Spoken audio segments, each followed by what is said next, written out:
আল্লাহ তাআলার কাছে লাখো কোটি শুকরিয়া। এই যে খাওয়ানগুলো যে দেখতেছেন, এমন একটা সময় ছিল বাবার ওরকম সামর্থ্য ছিল না যে এক সন্ধ্যা মাছ দিয়ে ভাত খাওয়াবেন। কি হয়েছে না হয়েছে ভিডিওতে অবশ্যই বিস্তারিত বলবো, সম্পূর্ণ ভিডিও দেখতে থাকেন। আসসালামু আলাইকুম, কেমন আছেন সবাই? আলহামদুলিল্লাহ, আল্লাহর অশেষ রহমতে আমিও ভালো আছি।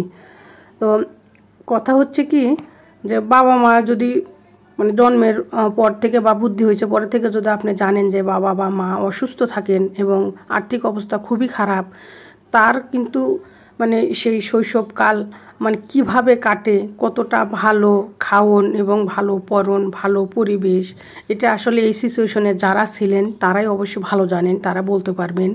আর আমার অডিয়েন্স যারা আছেন তারা অবশ্যই এরকম সিচুয়েশনে কারা কারা ছিলেন অবশ্যই আমাকে কিন্তু জানাইবেন। তো আল্লাহর কাছে মানে লাখো কোটি শুকরিয়া আদায় করতেছি এর জন্য যে আল্লাহ তাআলা মানে এখন অনেক কিছু কিনা খাওয়ার মতো সামর্থ্য দিছেন। আলহামদুলিল্লাহ, সবসময়ের জন্য আল্লাহর মানে প্রশংসা করি যে আল্লাহ তাআলা চাইলে কি না করতে পারেন। তো বাবা অসুস্থ ছিলেন, বাবার আর্থিক অবস্থা ভালো ছিলেন না। আমাদের জীবনে বহুত কষ্ট দুঃখর মাঝখান দিয়ে আমরা বড় হয়েছি।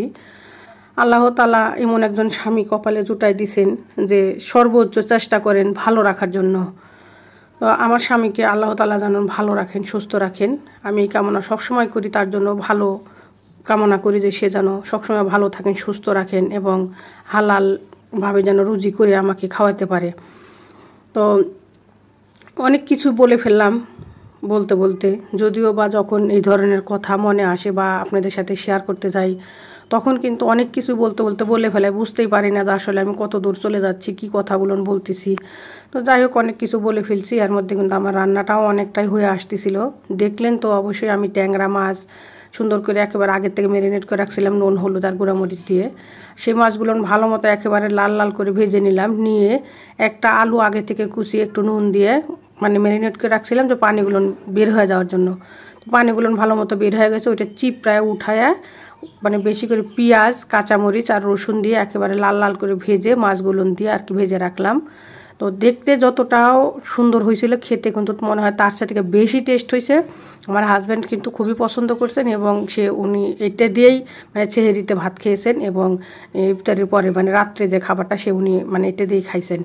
আর এই যে সরপুঁটি মাছগুলো ভালো মতো ভেজে বেশি করে পেঁয়াজ আর এই যে টমেটো দিয়ে একেবারে শুকনা শুকনা ভুনা ভুনা করে নিলাম। মানে দুইটা রেসিপি করছি, মানে দুইটা রান্না খুবই মজা হয়েছিল। আমার হাজব্যান্ড খুবই প্রশংসা করছেন।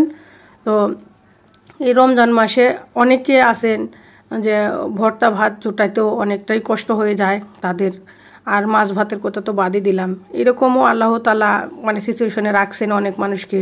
আমাকে এই পর্যায়ে যে রাখছেন, আল্লাহ আমাকে হাত পা চোখ কান সব কিছু ভালো রাখছেন এবং আল্লাহ তাআলা মানে এই মাছ ভাতটা খাওয়ার মতো তৌফিক দিতেছেন, জোটা দিচ্ছেন। আল্লাহর কাছে লাখো কোটি শুকরিয়া সবসময় বলে আসছি।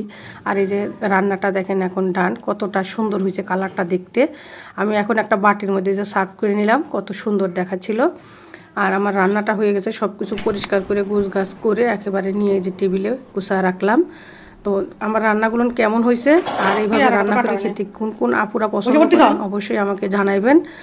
আর এই যে টমেটো সালাদ করে নিছি, আর হচ্ছে এখানে ওই যে ভাজি, ওইখানে করলা ভাজি, আর পেঁয়াজ 2টা রয়ে গেছে, আর খেজুরও ওইখানে 2টা রয়ে গেছে। সব কিছু ওইখানে আর কি এখানে সব কিছু মিলাই আমি আপনাদেরকে দেখাই দিলাম। আর আমার খাবারের মেনুটা কেমন হয়েছে অবশ্যই আপনারা আমাকে জানাবেন। আর সবাই ভালো থাকবেন, সুস্থ থাকবেন। আল্লাহ হাফেজ, আসসালামু আলাইকুম।